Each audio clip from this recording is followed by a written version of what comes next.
Hey everyone, welcome to Friday Night on the Homestead. Tonight's topic is your pantry, the cornerstone of preparedness, or if you prefer, we can say your pantry, the keystone of survival. So, at least my StreamYard has straightened up since earlier when I was on Bruce's live stream. It started going all glitchy on my end here, and decided to refresh everything, and it seems to be working okay now. It took quite a while for it to load in to begin with, so but hey, I'm here, it's working. Uncle Al's here. I guess I invited several other people. No one else has showed up yet, so I may open it up to some of you homesteaders and preppers out there. I'll open up to bring a couple more of you up here once we get through the beginning of it here.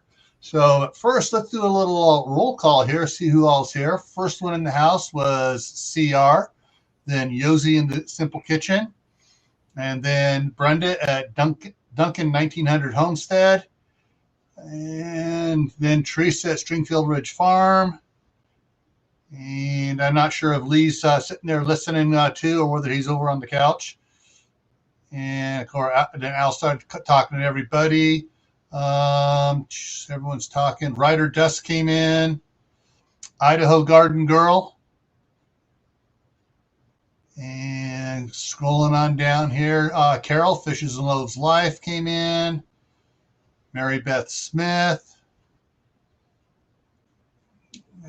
Man, everyone's just talking up a storm. I like that. You guys are making connections with each other and talking. Diggs Outdoors came in. Suburban Hillbilly. And everyone's just talking. I guess that's everyone that's talking. So, I got a long ways to go. There were a lot of people. Dave's going to be on the sidelines, listening and looking for food. Gear Grinding 19 came in. Courtney, Wide Family Farm. And let's see who else. The Best Life. Hey, Best Life. My buddy Keith Kronk is here. Bob, 942. And I think trying to scroll down here fast enough. Did Laura come in? I see. If Laura's here, I missed her. Albany Mountain Homestead's here. Viper's in the house. And getting down here, everyone's talking to each other. A lot of chats just flying by. There's nothing about them chat. So, and we got a few more that are out there just watching, going, wow, there's a lot of people chatting. So, what I'll do here after the slideshow, I'll throw the link in here, and anyone that Courtney, Mary Beth, Brenda, some pros. Any of you want to come up here? Then anyone that has or anybody that has a decent pantry and wants to talk about it, we'll bring you up so you can talk about how your pantry works for you. But let's get to the slideshow here. And so basically, I just pulled up a bunch of different ways people are running their pantries and get some ideas. I mean, the one on the left here is the wire racks. You can get those at Lowe's or in Home Depot. I got a whole bunch of those to put up out in the shop once I get the walls all insulated and stuff. And some of them get put in the wooden ones, and they painted them. Right. And remember, folks, this is a typical typical pantry that you walk in. If it's smaller than this, or it's in a cupboard, or two-door cupboard, it's a food closet. I keep telling this to people. And a good one that Ungrateful Peasant did of a rack he found outside, and I know where he lives. It doesn't get that hot, and it's perfect for him. But usually a pantry is something you walk in. Yeah. And just saying hi to Aiden there, who's in the house now. All right. All right. I like what Brenda said. She has 2 pantries. Need another one. Yes. I wish I had a pantry like behind me, but that's a little bit, that would be too costly. Does a bedroom count? If you're using a bedroom as a food storage, Mary Beth, yeah. If that's what its primary thing is, or you're using the closets in the spare bedroom, you're using it as a sewing room, but the closet's full of food, that counts as a pantry. Right. But you have to walk in it. That's the big Mouse Toes is here. Yeah. Hey, Mouse Toes. All right. Yeah. So let's get some more pictures going here. So some are a little bit more rustic looking. They're not all painted nice, but they function, and that's the thing. Your pantry's got to function. The commercial wire racks that you get at Sam's Club, Costco, Lowe's, Home Depot, yeah, those work great. I prefer the ones from Sam's Club because they come with a plastic sheet that goes across the wire, so your cans and jars don't tip. Right. You could get that also on Amazon or on eBay. Yeah. And some people put in some fairly nice ones with I like the Lazy Susan in the corner, so you can turn it around to get to the stuff behind it. You can find that at Home Depot or Lowe's. I have just put one into my kitchen cupboards. It's a lot easier, folks, and it doesn't take that much time. Yeah, this one I wanted to talk about specifically. Basically, they took some bookshelves and just turned it into a pantry thing. But the problem with the shelving material, it's particle board, and it's sometimes it's only like 5/8. And if you notice in the middle here, under these yellow cans here, see how it's kind of bowing there? And over here on this one here, where all the chili and tuna is, it's bowing there. Right. You got to be careful with that. What you may need to do is in the back is put a piece of 3/4 inch square furring strip across the back to help give it support so it doesn't bow so much. Right. And another trick is after the furring strip, you put in a metal pipe in the middle where it's bowing, so it releases the pressure off of that. Yeah. Folks, if you're going to use the bookshelf ones, you have to make it earthquake proof. You do not want all this to fall on you during an earthquake. And that's one of the other things that I've seen people do for these shelves, and they put on top of it, they put a 1x2, so it's 1.5 inches by 3/4 inch thick furring strip across on the front like a lip to keep stuff from coming out. And then they will drill holes in the sides here and use the bungee cords. You just hook the bungee cords in there, or they'll screw in little eyelet things. They'll screw eyelet things in there, and then they will just strung bungee cords to keep stuff from falling out. Let's go on to another one here. These are the cheaper shelves you can get at Home Depot, Lowe's, Sam's Club, Walmart, and basic Costco and stuff. With these, the one thing you got to watch out is the hard pack fiberboard they use for shelves aren't made for a lot of weight. And what I did with the ones I showed a video of it when I was putting the ones downstairs across the street for my daughter. I took a shelf off, put it on the one below it, so doubled it up, and to put a piece of 3/4 inch plywood in there. And the heavy stuff went on the plywood. The lighter stuff went on where I doubled up the particles board on it. Right. But folks, again, when you look at things like this, either one, it doesn't matter. You got to think of earthquake safety. I have to repeat this over and over. If you do not secure these racks and you're in the pantry, and you see all those glass jars, how would you like to have every one of them fall on top of you? Yeah. And just because you're in a certain part of the country, don't think that you're not in earthquake country. If you follow go to the USGS, actually just Google earthquakes last 7 days, and it'll take you to the USGS website, and you can see where earthquakes are. And you can actually, they actually have one that goes out 30 days. So you get a better picture that just about every state has significant little earthquakes every year. So yeah, going over here, this is the one I thought was kind of neat, and that's why I pulled this one out.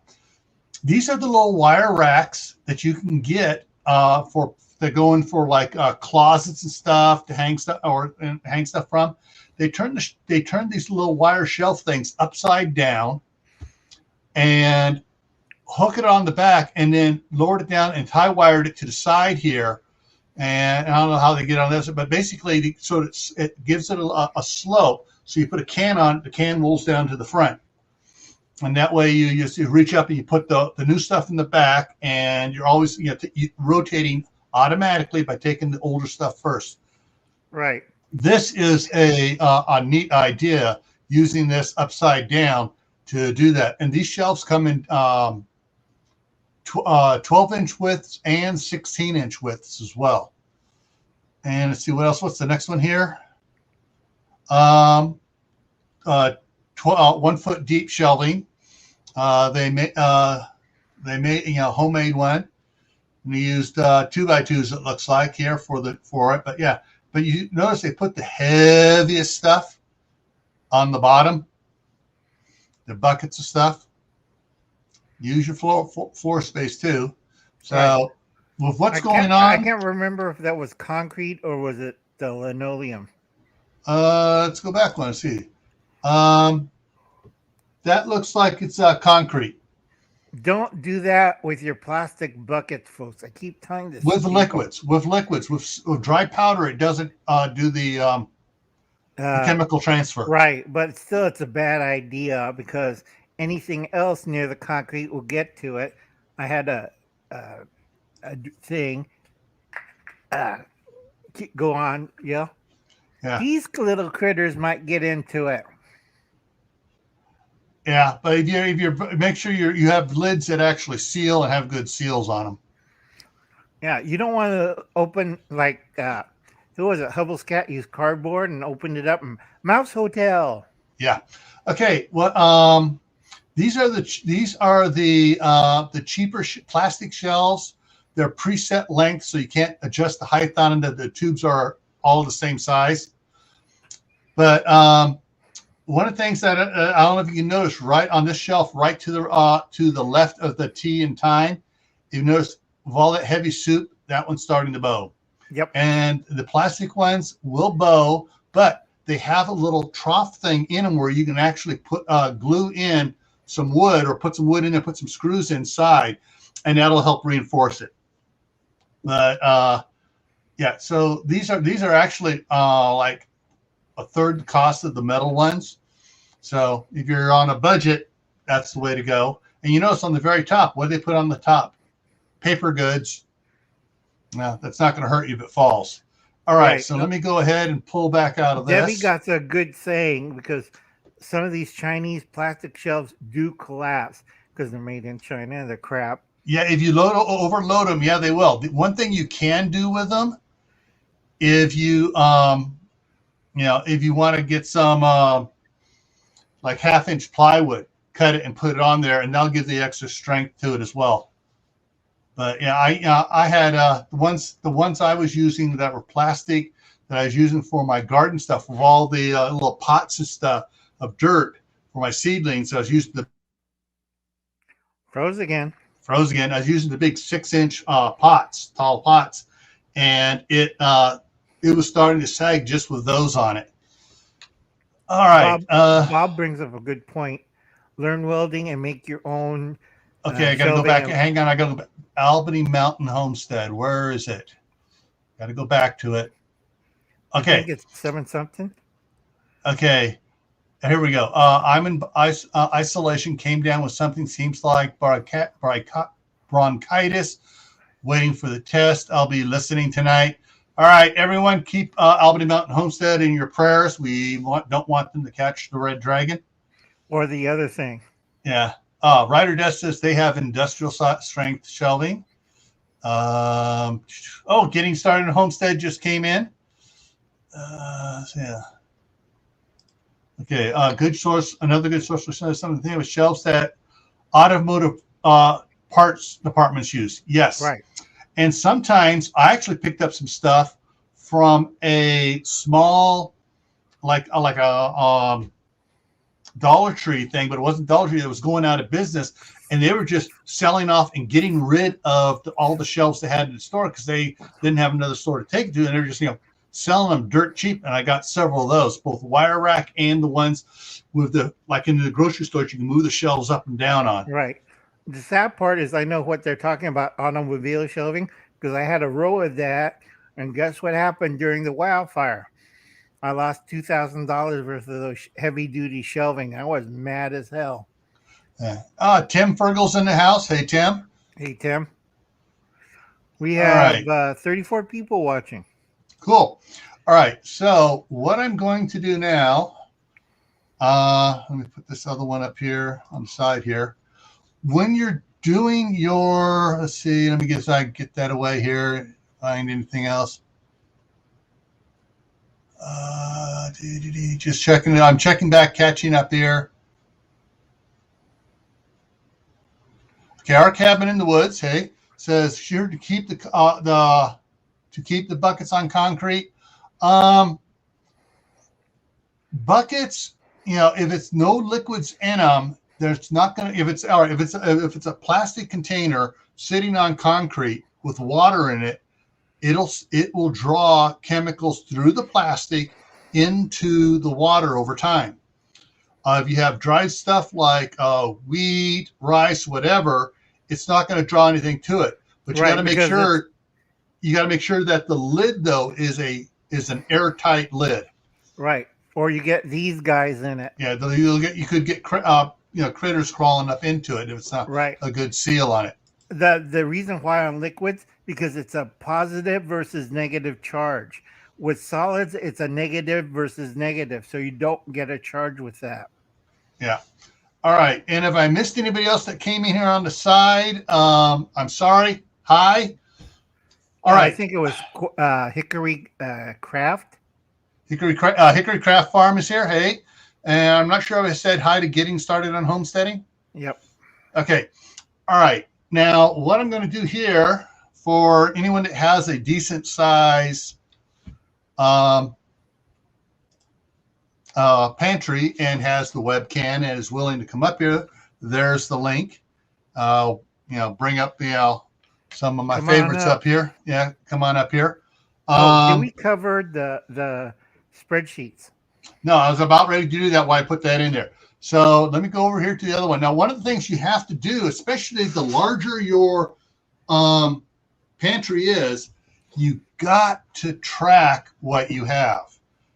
And, you can go online. If you put in pantry inventory notebook and then go to images, you'll see all sorts of different ones in there. There's pre-printed forms you can get. There's a bunch of different things, for tracking it. However, and you can buy ones. These are ones for sale. The problem is, if they already have the labeling in them, if it's already typed in and it's pre-printed, they may have stuff that you don't. But what works really good, I'm going to go back here to all and see if it'll bring up. Okay. There's an app you can do. There's templates. Now, a template is one you can fill in on your computer. And here's the spreadsheet. Oh, we got two more coming up here. We got Bob. Froze. We got Bob and Courtney here. Yep. But on some of the spreadsheets, they're like this one. Come on, this one here. You type. It's an Excel spreadsheet. Some of the stuff is pre-filled in. And you just type in whatever it is you under your classifications, and you just track your numbers. And what you do is you enter it all into the computer, what you have, print it off, put it in your notebook, hang your little notebook binder, little 1-inch notebook binder in your pantry. And then when people go in and take stuff out of it, they just put tick marks of what you're taking out. And then, once a week or once every other week, whatever, you just go in there, take that, update on the computer, print off a new one, change the papers out, and you're good to go, and you have everything there. And the reason why I keep looking off to the side here, I'm trying to get used to my new setup.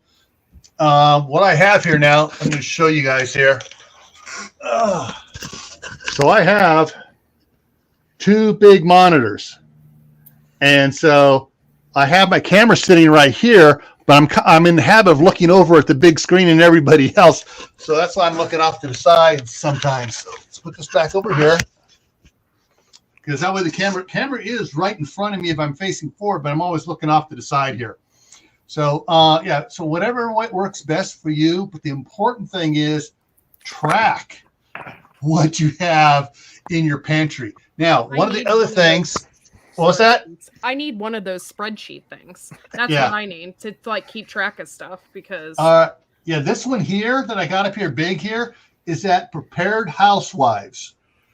And like I said, if you do pantry inventory spreadsheet and go to images, this will come up and then you can visit the page here and boom.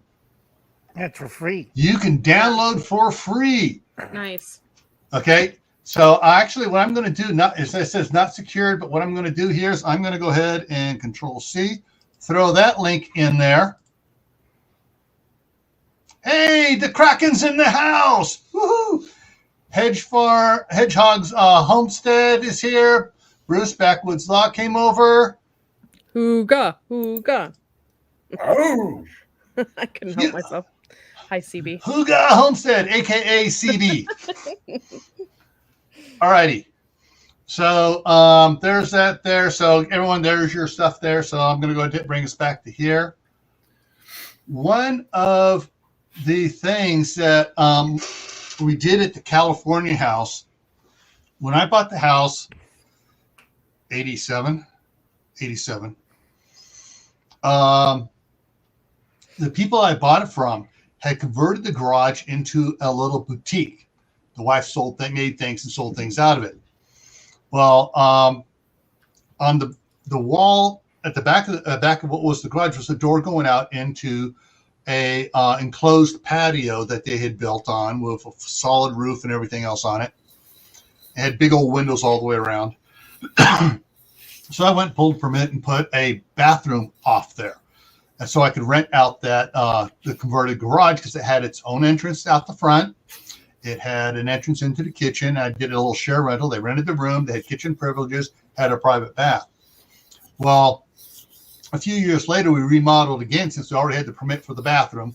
We changed it around, made it a little bit, put the bathroom in it, and put just a simple shower and toilet in there. And then the rest of the area, because it was right off the kitchen, we turned the rest of it around it into a pantry with one of these racks. No, right there. We have one of these racks set up in there. And then we had, or the water heater closet was, we moved the water heater out because could only fit a 30-gallon water heater in there.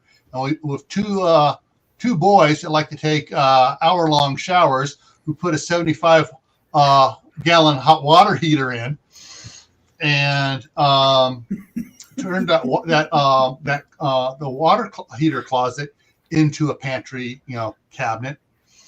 And we have a chest freezer out there, and so we did a lot of work on it. So besides the couple tall cabinets in the kitchen, we put a bunch of other ones in there that made my wife happy. And the problem was a couple of those big tall ones in the kitchen were deep because basically they were next to the refrigerator, so they were deep. Yeah. Well, what my wife did was she took a bunch of our number 10 cans, these cans over here, and stuck them in the back. Yeah, that's our freeze dry. That's our freeze dry stuff that we're not going to crack that open until we absolutely have to. Until the end of times. End of times. Well, hey, most of those cans my parents bought in 1971. Oh. We have cracked some of those open. Like the apple slices and the banana slices, still good. Wow. They were packed with nitrogen by a high-end company called Sam Andy. And Sam Andy guaranteed it for 30 years. Wow. And they've been kept in cool conditions the entire time. And so they're back in the back of the cupboards. And then all the stuff we use more often is in the front. So we know what's in the back. Now, I got a question about that. Okay, Yeah. say the 30 years is up. Mm-hmm. Does it slowly decline, or could it possibly still be good? Well, like I said, with the Sam Andy stuff we have, we're coming on, 50 years now? Oh, okay. And it's still good. Now, some of the stuff did go bad. And I'll talk about that in a second, but I want to say hi to HPC, the Homesteading and Preparedness Collective. How you doing? What did go bad, and this is one of the things I've talked about before on my live streams, was the canned flour. Do not get canned flour. Vacuum packed, even if it's with nitrogen in it, don't get it. Flour reacts with the material of the can because basically once you grind up the wheat, it changes its ion charge. How long does, if you say, for instance, you freeze flour, how long does that last? Year. Oh. Frozen flour, depending how you freeze it, a year, maybe 2 years. Can you freeze it in its regular bag? Like I buy the Bob's Red Mill, not the paper bags. The Bob's Red Mill has like it's like a bag, but it's like a plasticky type bag. Right. Yeah. If I just put those bags in the freezer, like even if I put them in like a Walmart bag or something. Yeah. That flour should keep for 2 years, especially because of the bag that plastic bag that Bob's Red Mill stuff comes in, and if you wrap it another bag around it, should help it keep longer. Okay. It may get a little weird tasting to it, but if you're using it for stuff like making gravies or something with strong flavor stuff, simple bread, no. But if you're using it for cinnamon rolls, we got a lot of other flavoring in there, you're not going to notice it. Okay, go back to let's see. Ryder Dust says 10 to 15 years if you use Mylar and CO2. That's a problem, folks. It's a myth. Okay, reason why you're not supposed to store. I've seen people do it with canned flour. We just canned some flour in jars in the gas oven, Uncle Al. Their house blew up. What's wrong with flour? It's flammable. Yeah. The reason why is it has oils, and oils go rancid after 2 years. Yeah. Okay. So even if you sucked all the air out of the jar, it would be all right. If you're canning it, I wouldn't. I would keep if you dry canning it and stuff. I would not personally, from what I've read and everything else and research, I wouldn't go more than a year on the shelf, and maybe a year and a half if you get the nitrogen and fill it with nitrogen around it and then seal it. CO2 or the O2 absorbers, that helps draw out oxygen. But the problem is, if you're drawing oxygen out, you got to replace it with something else. And if that jar's sealed, you're either putting a big vacuum on it by the O2 absorbers, or I'm always been a little bit leery of using solid containers. Now, doing Mylar bags, the Mylar bags will keep on compressing. I got a suggestion. I just want to interrupt real quick here. This is something. Okay. Think about if you have to make a stand in your house. Mm-hmm. If you're in trouble and you got to make a stand. I've got 5-gallon plastic water jugs, the approved type, and a washer and a dryer. And I made a square as bullet stops. Washer, dryer, and 5-gallon containers of water. As you put a 45 into that or a 9mm, it's going to really slow that bullet down. So in case you get hit, it doesn't do quite so much tissue damage. Think about it. Think about that kind of stuff as a bullet stop, or at least it'll slow it way down. Yeah. Now, when it comes to wheat, though, whole wheat, thousands of years if it's properly stored. Right. They pulled wheat out of things in Egypt, 2,000 years old, 3,000 years old. Honey, 3,000-year-old honey. Yeah. Still good. Yeah, because it has those antimicrobial or properties or whatever in it. Right. And the wheat, until you crack it, and it's nature's perfect seed container. It's a seed, and it's nature's perfect seed container for longevity. Right. And also, wheat is the favorite ration of the Romans because they traveled all over the Mediterranean. That was their number one grain because it travels well. Yeah. Yeah, and Tim, exactly right. It would be best to store the grain and make flour when you need it. Right. And Okay, I wanted to put in. I've got several pantries in my house. The first floor and the second floor. One is a steel box that I welded together. It's bolted to the floor. You can't get in it and take my stuff. A second one is a small shelf over the washer and dryer to remind me of, pick up more raisins, pick up more whatever else. Where you keep your SpaghettiOs? My SpaghettiOs? No. You just shush. That's a private joke from Courtney's late night chat. Corky, you are fired. Okay, that's it. You're fired. No, but I got several upstairs too. So that if we have to bail out of the first floor and go and seek shelter upstairs, we've still got food and water upstairs. Do you understand? Yeah. Or if somebody comes in and ransacks your place, which I live in the suburbs, it's a very great possibility. And they have to go through the whole house and try to carry this stuff out, So, right. All right. I'm done. Corky, you look wonderful today, but you're still fired. So as far as what people say is grain mills, let me bring it up here. Yeah, you get a grain mill. There are different types of grain mills. Do your research. We'll give you some hints here, but do your research. That one that you're on, I believe, is on my Amazon wish list. So if anybody's feeling frisky out there. Yeah, I like this style for a couple reasons. One, it's got the big wheel on there, and it has the handle on it with big enough for two hands on that handle. Yeah, and that is a V-belt pulley, so you can hook it up to a electric motor, a gas motor, whatever, an exercise bike, and you can run it off that. Right. This the one electric here, ones are a little difficult.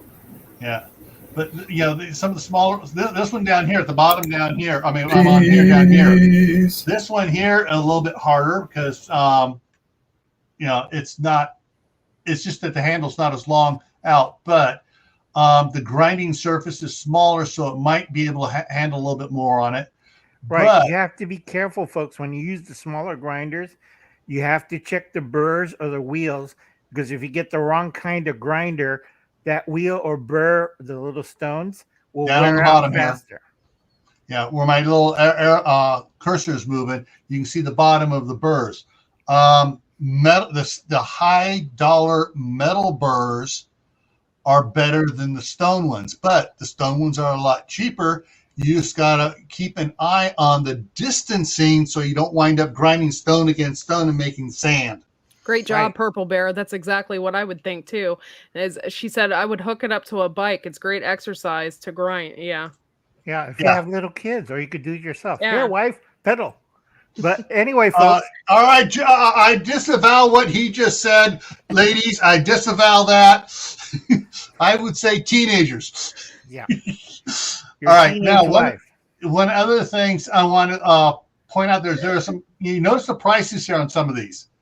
All right. Yeah, they're pretty pricey. But this is one of your better ones.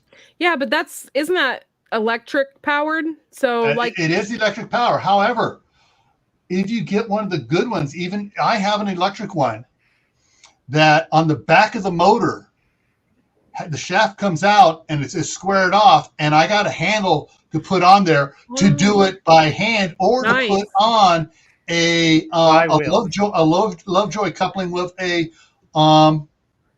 V-belt pulley on there. So I can do multiple things to the ones I got. Like this. All right, this one here. Let's see if I make this one big. It's not showing it. Or maybe underneath this cap here, maybe the where you can attach stuff to it. Right. Some of them out the backside have the shaft come out where you can attach onto them. See, I didn't know. See right there where the KitchenAid up there. I didn't know KitchenAid made an attachment. I had a KitchenAid, but I didn't know they made They make a grinder attachment. Besides, there are some made. This one is made by. This one, I'm trying to read what it says here on it. It looks like it is KitchenAid, but there are other companies that make compatible ones to work with KitchenAid, and some of the other things you can get. Yeah. But there are a lot of, and here's another one of that same one here. But make sure you get the one that's specified for grains. Yeah, I wouldn't mind just getting one to crack corn for the birds. Right. Yeah. And that would be like this one up here. This one here, the simple roller one, you can do oats. You make rolled oats with this one. You can also crack corn. You can break certain things down. You don't want to break it all the way down, but you want to, make it, for animal feed. Right. But there are a lot, like I said, when it comes to the different mills and stuff. I can buy giant bags of just whole corn, but my birds won't eat the whole corn. If I could process it. If I could crack it, we would save so much money. Or you could do the one on the bottom, Courtney, with the wheel and the stick. You put the corn in the middle and you rotate it. Yay! And it rides on the corn, but it will also break it down pretty fine too, almost a cornmeal. Yeah. But the other one here, let me go back out here because there was another one I saw up here. Where was it? That had a stone on the top. Where was it? Was the electric one? It was. I think it was an electric one. Yeah, right there. There it is. Yeah. So this has a smaller wheel, so it's not, and it's got the grooves in it, so it's not going to grind. You can set it with spacers so it doesn't grind as fine. Right. And basically, what the spacers are is like little fender washers that you can put in there to raise up the stone. Right. And then, so I mean, some of these, and this one here has pinwheel. Man, how much does it cost to replace that? Holy crap! I wouldn't talk about it right now because you might have a heart attack. Yeah, it's not cheap. All right. It says right here, $58.99 in stock for your stones. Oh, okay. Yeah, that's not the whole machine. That's just the stones. Nice. And then you have to ship it because it's a heavy item. It's $50, but it's going to cost you $150 to ship it. Yeah, I know. It depends. You don't ship it UPS or the government mail or something. Ship it DSL or one of the other freight companies. Right. Now, another thing I have to cover on the point system, if you bring me up big real quick. Okay, that's where I'm up. There you are. Okay, we covered the working pantry. You also could use the spreadsheet on your refrigerator. Yeah. And they even have electronic ones. They have it on the built-in in the modern ones. No. They also have the freezer unit, chest type. You could do the spreadsheet on it. And I keep telling people on your long-term shortage, do not put it in your house. If you live in an apartment building or a townhouse or a mobile home, it's better that you get a place for long-term storage. Yeah. I just did a video on this on the 4 corners system. Okay. At home, you have the freezer, refrigerator, and the working pantry. You do not want to haul pallets in your living room. Sorry, Mom, you have to move your easy chair. We're going to bring in a pallet of food. Just put some pillows on top of it. Yeah, right. But what you could do, Courtney, is get a long-term storage unit like Gil has. He has the couple cargo containers. Right. Sorry, brain fart. Yeah. And you could use that. That's a lot easier, folks, than filling your house or apartment with stored grains or hardtack or dried meat, and your kids sitting, Mom, can I get a real couch? No, sit on the pellet of food. And over here on the side here now are some of the vertical stone grinders. And so the top one goes over and crushes on the lower one. Right. And usually most of those are used for the vertical ones, are nowadays used for olives. Shoot, I can't remember the other thing. Yeah. This one here, Harbor Freight even used to sell these. Right, and Hubble's cat did a video on it. Yeah. So I'm not sure. Actually, as a joke, I bought my daughter one when she got married, and she still has it. She hasn't brought it out yet, but she has buckets of wheat and rice. So buy her a new one and a better one. Those things, the problem is after you use it for a while, they tend to poop out. Yes, those cheap ones poop out probably very quickly. But there, like I said, there's a lot of these different ones to look into, and the metal burrs are better than the stone wheels, right? Because you get the high dollar metal burrs from, where was it from, Al? He said Italy and Spain. Yeah, at one time you actually gave me the name of one of the companies. Right, I don't know. That was 2 years ago when we did the live stream. Yeah, it was a while ago, and they're as opposed to the ones from the Land of the Red Dragon, right? Wear out quickly, but you get the good high quality ones where people like Italy and Germany, and where they grind stuff all the time. The metals are a lot better and a lot stronger, and they're made to last longer. You're going to pay twice as much for them, but it's going to last 4 times as long. Right. So do the math. Man's ice bucket. See? Ice. Poor man's ice bucket. Just catching up here. A lot easier for your cool soft drinks. I learned the hard way. I got tired with those 3 manual ones up there. Is that for sale, or is that just something that's older? This one here? Usually that's on sale. Let's see what we got here. Mother Earth News, grain, some modern Mother Earth. Oh, let's see what it says. Let's open up a new one on that. And it's an article. And is it saying when the article was done? No. Usually you can find it. It's on sale. Yeah. Or in the thrift store. Just make sure you could replace the stones or the burrs. Yeah, but those are basically 3 different types. This one has square top. This is circular top. This is a rectangular top here. All right, the one on the left here, it says, was made by Magic Valley Industries.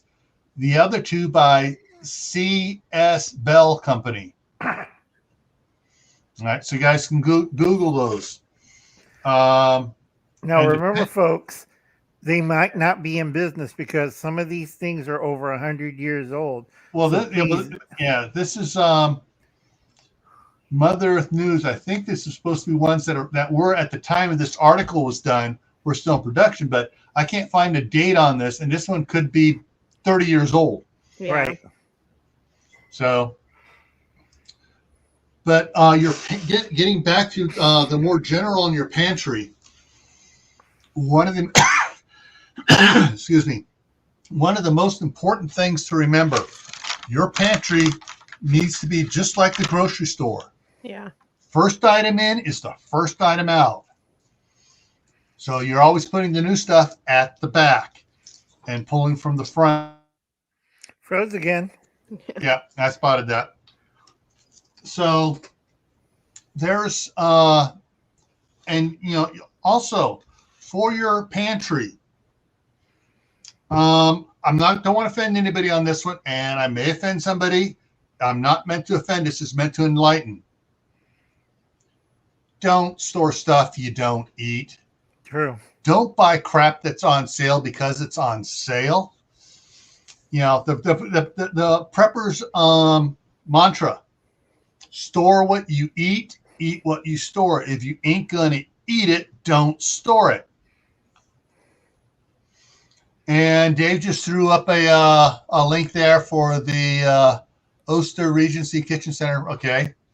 I'm not sure if I can't pull that off of here. I canned, well, I dry canned and I canned, and I have bags of beans because we eat them a lot. And then this year, like I said, I've grown almost 200 pounds of tomatoes. So I have sauces and I have juices, and I can make all different kinds of chilies and stuff like that. So I'll be using a ton of that, But some of that stuff I wouldn't.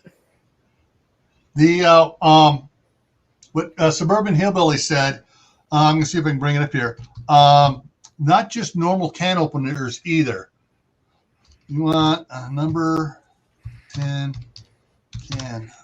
Because if you have, all right, here we go. If you have those number 10 cans, you need the big heavy duty can opener, or even this one here. And I've picked these ones here up. I didn't pay that much for it. I paid about that much for it.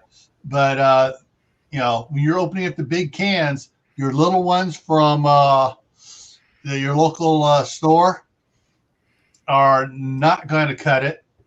If you have a heavy duty wood counter or whatever, getting one of these type here where you can put it on there. These things, I love these things. My grandfather had several of these in his industrial kitchen for his catering company at Scout Camp. They had 3 of these in the kitchen because, when you're feeding 300 scouts, you use number 10 cans, not smaller cans. Right. And so, and these I like about these is it has a replaceable blade on it. It starts going dull. You pop 2 screws, you pop it off, pop a new blade on there, and away you go. Right. These are good if you're only opening up a can, like once or twice a week. This will last you a year. Right. But the big industrial ones last forever. And the nice thing about these things, like this one and the others, is they last forever. It's mainly for number 10 cans, but you can use it for smaller cans too. And so, some of them, you get to a certain size can, going down to a certain size can, they don't work well on a tuna can. Right.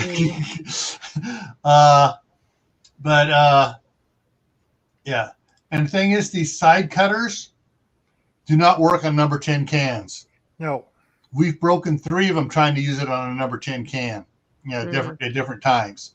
They'll work for the little cans, but they won't work on a number 10. The top thing on a number 10 can is thicker. Right. Should be still good, right? Or just see Hubble's cat video when he drank 5-year-old coffee from a plastic container. That was funny. Someone from Northeast Georgia. Hey, Elaine, how you doing? Hey, Elaine. Hi, Elaine. What was I going to say? Oh, people from the Rebel Canners, a lot of times they get those big cans like that, and then they actually can them. Yeah. And they break them down. Yeah. I'm reading over the question here from Ryder Desk just so I know. Your coffee has expired by just under a year. It's sealed up well. Is it safe? From what I've heard, coffee really doesn't go health-wise bad. It goes taste bad. Yeah, if you want to see that video, go see Hubble's cat when he had this big cup of Folgers and you see the spray of brown stuff coming out of his mouth. And the Kraken has the answer. Use flavored creamers. Yeah. Now, what some friends of mine have done, because they are coffee lovers, Part of their pantry includes chest freezers. Why? Well, chest freezers use a lot less electricity than upright freezers. And what they do in the bottom couple layers of their chest freezers, they get their coffee, put it in a Mylar bag with oxygen absorbers, put it in a plastic container so it doesn't get crushed, and stack them across the bottom of their freezers. And some of them swear the coffee's still good 5 years later. I do that on my green beans. I buy bulk green beans of coffee as my emergency stash, and that works fine because I know how to roast coffee. So, was that Carol leaving from Fishes and Loaves, Carol? I think so. They're having a storm, lightning and thunder and heavy winds. Yeah, and she has the son and the mother to take care of. Yeah, and this is one of the reasons why people like to freeze it. The whole beans, the whole coffee beans, freezing coffee beans. I got to clarify it. They were talking about freezing whole beans, not ground already. Yeah. Because then it contains the oils, everything. It's still in its.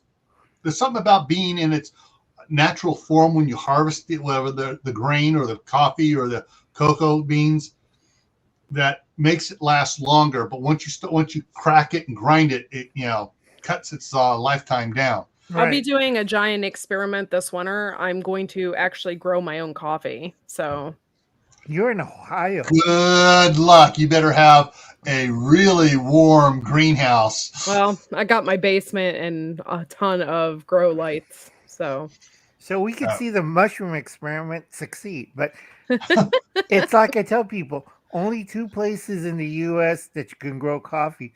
That was Florida and Puerto Rico, and I think Hawaii, because Kona coffee. Yeah. Also, there are some other areas, American Samoa. Right, but that's at the equator. Yeah, coffee grows great there. Mm-hmm. And Midway and Guam. You know how big those islands are, right? It's like... Yeah, they plant 1 or 2 coffee trees, and that's it. It's like, sorry, Governor General, you're in my coffee plantation. Move over. That's how tight these islands are. And that's what, all right, look into this price-wise. Now, I don't drink coffee, but look into this price-wise. How much do you pay per pound of ground coffee? How much is the whole coffee bean per pound? And how long with the difference between the two? How long would it take you to pay for a good coffee grinder? Well, folks, a good coffee grinder is only $15. Right. I think he needs a good one that's going to last for years, and one of those, it has a good the replacement burrs on it are $50. Right, but folks, got to remember. 30 years. You got to know how to roast these. It's not like throwing your beans into an iron pan, just like popcorn, Uncle Al. I'm looking at them. Are you F word nuts? Because roasting coffee beans on the gas oven or electric oven, I have to warn them. It contains an oil. If you overheat the bean, we're going to take you to the hospital because the bean's going to explode in front of your face. Yeah. Think about it. You're roasting your beans and Dustin coming down for a fine morning coffee, and then he hears bang, bang. Oh my God, somebody shot Courtney. No, that was the beans exploding because the beans got too hot. Yeah. A lot of people don't realize, research what they do to coffee to produce it. Hey, goodbye, blue sky. At least you tried to camouflage it, try to keep it family friendly. This is my family friendly channel. Right. And if you want, you could delete it yourself. Thank you. One of the things is you look at the stuff they use to I'm trying to think of the acid. They use an acid with for the mass production, process of coffees to make it so it's not quite so bitter. Yeah. And froze. And one of the things that I did read on it is that some of the chemicals they use in the production of coffee remain behind. Right. You have to be really careful. Like Kaylin says in her 757, they use the air popcorn machine to roast the coffee bean, and the whole house smelled like coffee. Again, for a month. You got to understand, coffee is roasted at a certain temperature. If you go past it, you miss caramelization. You go over it, you're going to have a loud exploding sound like a popcorn. Yeah. Ooh, can you eat it like popcorn though? No, but you can remove the fragments. It hurts like hell. All right. Moving on, back to it. Your one of the things in your pantry, in keeping your pantry very usable, and remember, a pantry should be a working pantry, right? Where you are rotating stuff through it. Oh, go ahead. You have to watch the best use by dates on the cans. Now, sometimes I get so ticked about this. They use the least amount of ink, the smallest it is. I got to put on 2 pair of glasses, grab the magnifier to read what it says. And in 6 months, you can't read it because it's faded away. And so what you guys need to have is a good grease pencil or a wide permanent marker so you can write the date on there. Just, if it's May of 2023, just write 5-23. Right. So that's the best use by date. That's not an expiration date. Right. Again, folks, I have to, because everybody gets confused, iron rations are not a pantry. It's not even a food closet. It's your hope chest that someday things will get better. You get your last cup of coffee, your last cup of hot chocolate, your last bar of chocolate, and maybe some canned meats because you've been eating tomatoes and vegetables all the time. Mm-hmm. Yeah. And I've still yet to do that, Al. Yeah, I know. I'm going to say that Al challenged me to do a video on what my iron chest is. So, one of the things to do to check so you date all your stuff right, but some canned foods will be good for years after the best use by date, because the best use by date is what the manufacturer puts on there for 2 reasons. One, they shorten that up to make people use it or throw it away. Oh no, it's expired. I got to throw it away. Wrong. Or basically there's a certain point where the flavor starts to degrade a little bit. So it's not as, perky, yummy, tasty like it used to be. And where the nutritional value starts to drop off. Right. Is it going bad? It's not becoming bad for you. It's just that it's not as good tasting and nutritious as it was back prior to the best use by date. And generally, I've heard the best use by date. I've heard from several sources that they have shortened that by, basically you can add 2 years to that. Because I know I just opened up a can of Dinty Moore soup that was 4 years past its best food use by date, tasted just as good as a fresh can. Right. Also, the reason why it's past a certain point on certain things, it could be, and I'll ask Yoshi's question just in a second, that 759, if you could put it up on the bottom for the rices, on the canned foods it's either acidy or has a fat content. Acid and fat are your 2 enemies in canned foods. Mm-hmm. One is for rancidity. You don't want to eat a 20-year-old can of corned beef. Nobody does, especially when it's bulging and starting to glow. Ooh, nothing says I love you like a botulism. Right. Yeah. And Steve, of course, they're trainers. I don't think I'm going to be eating this delicious can of meat. Yeah. All right. Green screen's kind of blocking out the gold cap here, but this is, I'm not sure if it's going to show here if I can get it right. Classico roasted garlic. Froze. Spaghetti, pasta sauce. So this is in a glass jar.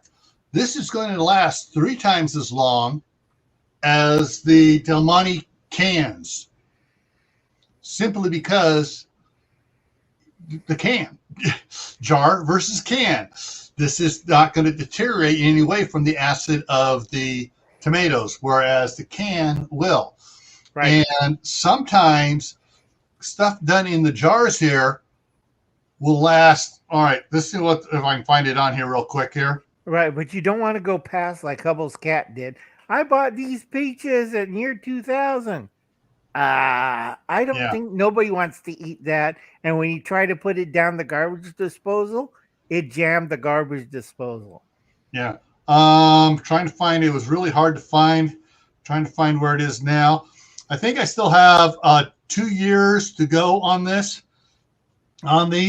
before it reaches its best use by date.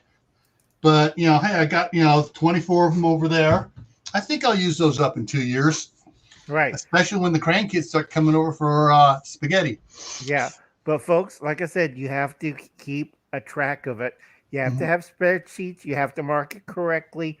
There's a whole bunch of things. Same goes for the freezer. Same thing goes for the refrigerator. You don't want to go back and look at that. That mayonnaise still good, and that was from 2 years ago. No, chuck it. Yeah. Actually, I bought a big mayonnaise, just stuck it in the back. And from moving over there to over here, and it kind of got moved around. I pulled it out, and it's like, oh, this is 3 months past best use by date. What made me leery about it is usually mayonnaise with that foil seal on the big ones across there, stays flat. It was bulging. It's that's no, I ain't gonna open that up. I'm not even gonna try it. Yeah, it's time to get rid of that. But like I said, folks, you have to be careful. There's certain things you have to learn when you're storing in a food pantry. If you live in a hot climate or a cold climate like Gil, do not get your pantry below a certain temperature because you want it cool, not frozen. It's not a freezer. Right. And it's not an oven like where I live, where it's 116. I have a separate AC unit for my pantry to keep everything cool. You don't want to eat foods out of a pantry that's 116 degrees. It's like, gee, the cream cheese doesn't look too good. It isn't cream cheese. Yeah. That's the pura, the creamer. Yeah. No. One of the things too, you got to be careful of. When I had that slideshow up, let me pop this back up here again and show that one picture. There we go. And get that large there and there. If you have shelves on a slope, so it works like as a rotator, it works fine for canned goods. Jars, no. Because even if the jar is perfectly round, like a mayonnaise jar, of course they're all plastic now. When you pull one out, it'll go clank, clank, clank, clank, clank, and all of a sudden you hear a clank, clank, clank. Uh-oh, I think one cracked. Yeah. But so long as it's plastic or metal, this type of a rotation will do it. And rotating your food is the number one problem most of us have if we don't keep a notebook or a spreadsheet up on a clipboard for keeping track of things, so you know how much you have of something. Because if you bought stuff, not realizing, just trying to stock up, guessing how much you go through, and all of a sudden if you're tracking it, you're going to realize, wait a minute, we're not eating as much as this as we thought we were. We need to eat a bunch more of this so we don't throw this food away. Yeah. Yeah. Good night, Cabin in the Woods. Oh, good night. Yeah, good night. To answer Josie's question at 7:59 about rices, it depends on the rice. And I keep telling this to people. Wild rice isn't a rice. And second thing, brown rice. You have two forms of brown rice, the one in the market and a real brown rice from a health food store. Those two you have to be really careful. One's dyed as a brown rice and the other one has a husk. The husk goes bad in 6 months. Unless you want a jar of brown or black goo, it's like, yeah, we're going to eat this. It's good for you. It's brown rice. It's already turning black. No. Most people I recommend is long grain rice. That lasts the longest, about 2 to 5 years, if kept properly. Yeah. The trouble with rices is they dry out, or you get berry, which is kind of bad, but I solved the problem. Like doctors 100 years ago, same thing as Japan. You mix barley with the rice and you eat it, and that solves your. We lost. Courtney. Did we lose you, Courtney, or Courtney did you check out? I think she checked out. I think she checked out, got tired. Yeah. Okay, we're up. Nope, she's coming back. Sorry, guys. It's my internet. Your internet, yeah. Sorry. Yeah. Okay. We're getting close to the hour, so we're past the hour already. Right. But I want to get this up over here first. Okay, there we go. One of the things to really consider is to track how much you're eating of certain things and how often you do it. And once you start tracking it, the next thing to do, there are several channels out there that have said it, make yourself a menu for 15 days. And others say, make a menu for 30 days. I found out talking with my wife, we had to do a menu for 2 months because some things we only eat once in a while, like cream chip beef on toast. My wife and I will have that when the boys want to have something else, and that's probably about once every month or 2 months. So we don't, store a lot of the dried beef for the cream chip beef on toast. But some of the other things we store a lot of is diced tomatoes, because my wife adds just about every hamburger helper just about she makes. She adds the diced tomatoes to it, especially the cheesy enchilada, the crunchy taco. Oh, the boys love it when she tosses in a can of diced tomatoes. So there are certain things you can store in your food storage, in your pantry, that actually expands the size of your meal so that you rather than having to open up 2 hamburger helper package, you open up one. You add, if it's rice based, you add an extra cup of rice and you add a can of diced tomatoes, or you add a can of something else to it to make it bigger and more and go farther. And also, some people do a lot with Spam. Right, folks. I got to switch off. This is getting hot. Yeah, we've never been big on Spam here, but my daughter got used to it at university, so she's storing Spam and cooking Spam dishes. Yeah. So there's a lot of different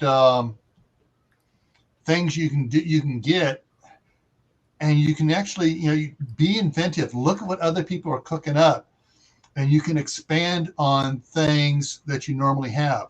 Right. Macaroni and cheese. What can you do with macaroni and cheese? Add a can of chili to it. Hey, you got chili mac. Right. Add a can of cream of bacon soup to it and some bacon crumbles to it.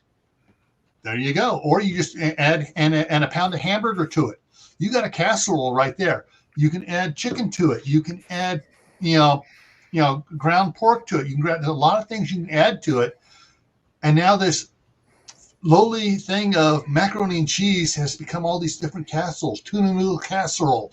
There's a lot of ways you can do it. But folks, on the macaroni bit, if you don't have the cheese, and like Uncle Alan this summer got stuck with a half ton of macaroni, it gets a little monotonous, and I can't give it out fast enough. Yeah, and that's why you want to have stuff you can add to it to change it up. I mean, I bought a whole bunch of plain elbow macaroni when it was on sale for less than $1 a pound. That was a steal. True. And all right, you can take it and you just add, all right, it's not spaghetti, but you can add spaghetti sauce to it. It's still edible. You can make your own cheese sauce for macaroni and cheese. You can just add the elbow macaroni to chili and beans, and then you just put grated cheese on top of it. I guarantee you, just about any boy that's been to scout camp will snarf that down. Hi, Trish. Sorry about this. Hey, Texas Rob. Yeah. Hi, everybody. I know you're coming late, but it's getting late for us. Yeah, and I'm just going to go out to wrap. Froze. Yeah, so I'm 15 minutes over, so I think I'm going to be wrapping it up here. We had a pretty good one tonight. Covered a lot of information, wheat grinders, a rotation of your pantry. Shelf safety. I even put a link in there. You get free software for tracking your stuff. So I have asthma, Trish. Yeah. So we're going to wrap it up here. But what's coming up here? So today's Friday, Saturday. No, do you have a live on Saturday, Courtney? Or is nope, it Sunday? Just Sunday night. Sunday night. Courtney has her live Sunday. What time? 11. 11 Eastern. All right. And then my next live is going to be. I'm going to move it up a little bit so I don't interfere with Courtney's Media Monday. So you start that at what time? I started at 10 o'clock. At 10, which is 8 o'clock. So I may start at. I'll be 8. I may start at 8:30. It may be 9 o'clock. I may just keep it short. That's will be Camppatton Family Compound. Just a.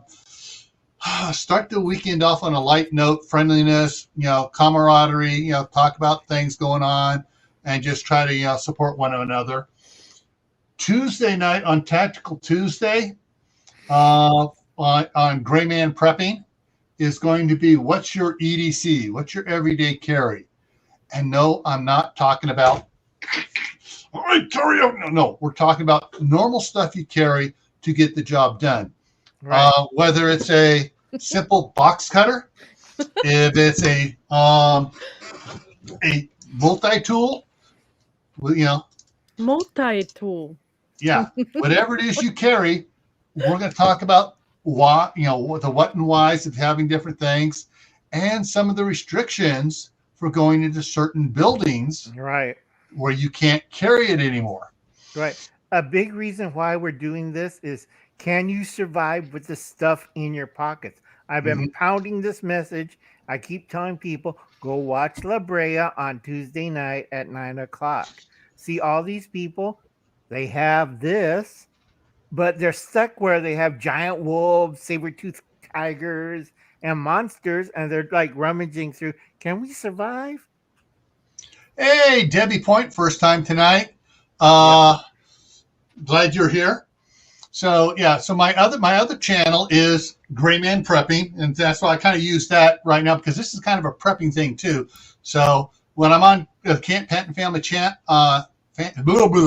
Camppatton Family Compound channel, which is my homesteading channel and gardening channel, if I'm crossing over into preparedness, I'll use my Gray Man Prepping name up there just to remind people about that. And if those of you who are not subscribed to Gray Man Prepping, every morning I put out a video of, anywhere from 4 to 8 minutes called Your Prep for Today. Today's was on canning supplies. So that one was a pretty good one. Got a lot of response back on it, but that's been covered. I've been doing it since September 1st, every day. Put one out. I got about another 250 of them all scheduled to do. So I'm going to be going on for just about a year without having to add anything to it. If there are any topics that you want me to cover on Your Prep for Today, down in the bottom of the description of the videos is my email. Just email me it, and I will add it to the list if I already don't have it scheduled. Like Uncle Al suggested, oh, don't forget cast iron and Dutch ovens. Okay, that's going to be number 109 coming up. Because it's a little hard, because a lot of people, I could do it, but a lot of people can't. It's the baked bread without an oven. Yeah. Okay, I could do it. A lot of you guys like, Uncle Alan, how did you cook this bread? And when they find out, they're like, I don't want your bread or your chocolate cake, Uncle Alan. We know how you bake it, and we're going to starve for a couple of weeks. And I'm like, what's fine. wrong with it? Cooking in baking in a Dutch oven? Dutch oven. It's an oven. You can cook it. We've cooked a lot of yummy pastries and stuff in Dutch ovens. Right, but I don't use it. There's times when I can't have a Dutch oven, and I would make my own stuff, and people are freaking out like, I don't think so, Uncle Al. It's bread, eat it. It's a cake, eat it. Because I do some really weird stuff, folks, and my family knows. The pioneers made Pioneers learned how to cook bread and biscuits on a flat rock with a fire under the rock. But anyways, so that's what's coming up here next week, next Friday, on Friday night on the Homestead. We're going to talk about winter food for your livestock, and hopefully I can get Audrey in here and a couple others that have livestock. Don't forget Bland's Ranch. Yes, Bland's family. Yeah, I'm going to talk to them and see if they want to come on, because they're raising cattle and they actually got a pet pig now. So, so, the wintertime, you can't think of just yourselves. You got to remember, if you got animals, goats, sheep, alpacas, cows, horses, donkeys, whatever, you got to have food for them for the winter too, because, hey, if you're in an area where the snow comes down, or even if there's no snow, it just gets so cold, the grass grows maybe that much in a month. They're not going to be out there grazing. Okay, well, I saw a question. Does a Dutch oven have wooden shoes? No, but it has a wooden trivet. You set it on when you take it off the fire. Right. So I guess it does have wooden shoes. All righty, folks. We're going to wrap it up. Anything else? Courtney, anything else coming up you want to talk about?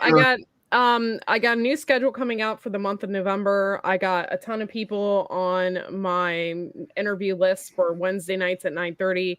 I do media Mondays, which is at 10 p.m. Eastern Standard Time. And right now it's just the after parties that I'm doing on Sunday and Monday and Wednesday nights. Okay. All righty, folks. And yes, and to join, Courtney does have a membership club for 99 cents a month, and there's a lot. She puts out a lot of stuff on that as well that only the members see. So I'm doing a contest, but it's a Halloween contest, pumpkin carving contest. So if anybody wants to join, my intro video is like right on my page, right as you go on. If you leave a comment, just any comment in that page, you'll be registered to go on the wheel. We'll spin the wheel on the 17th, and 3 people get chosen to carve a pumpkin live on the 24th of October. And then whoever wins, they win a squatty potty from Garden State Gardener, who I absolutely love. And then the runner-up will also get a t-shirt, a specially designed t-shirt from Wide Family Cute. It is. So, the problem is I have 3 squatty potties, so why do I need a 4th? You need one. No, I don't, because I had 2 strokes. That's why I have 3 squatty potties, because. Yeah. All right, folks, we're going to wrap it up here. So I just want to remind everybody, stay happy no matter what life throws at you. Stay safe. Don't do anything stupid or foolish. And most of all, keep on adding to your supplies, build your pantry, build your preps, and we'll see you in the next live stream. Take care. Bye, guys.